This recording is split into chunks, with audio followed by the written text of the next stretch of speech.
What are some of the other physical constraints that stem again from planning and zoning schemes and overlays?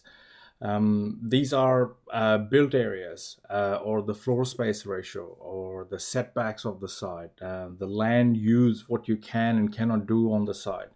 Height restriction, how high can you go?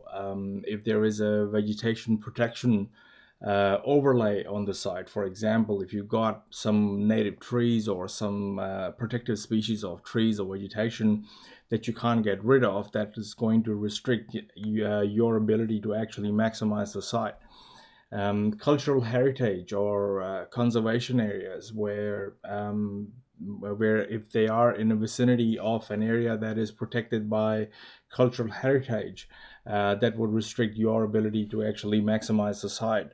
And again, you've got low, medium, and high density sites where you can maximize and so on. So let's look at this example of what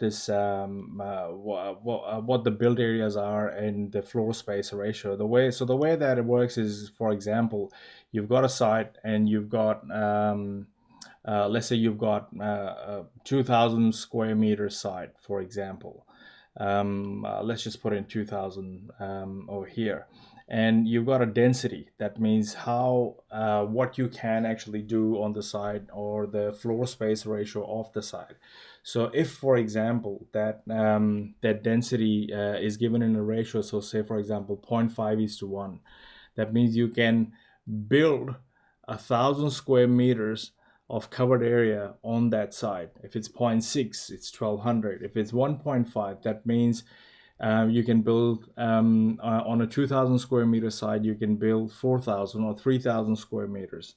And the only way that's possible is if you start going higher up. That means your site's actually going to have can go a lot more floors, so that you can actually cover that kind of area. And if it's given in a percentage, you just multiply that by that percentage to be able to figure out what that density area is actually going to be. Let's look at setbacks. So setbacks, what are setbacks? So every neighborhood has a character.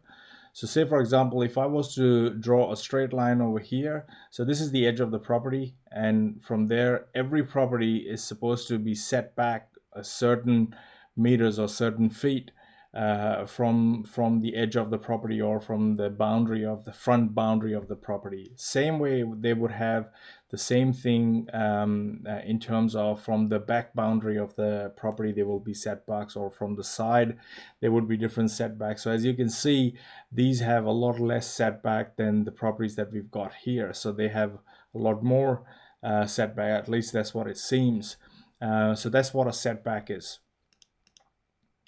Land use, again related to zoning, depending upon whether or not it's commercial, residential, mixed use, whether it can only be used for agriculture, or it's farmland, or it's industrial, for example. These are all different kinds of physical constraints that you've got to keep in mind, because they impact your financial feasibility. Depending upon what is going to affect, will affect the highest possible use that you can get, and based on that your architect will come up with the schematics, and based on that you will run your numbers. So all of these restrictions will cause your financial feasibility to change, and they have to be taken into account before doing your numbers.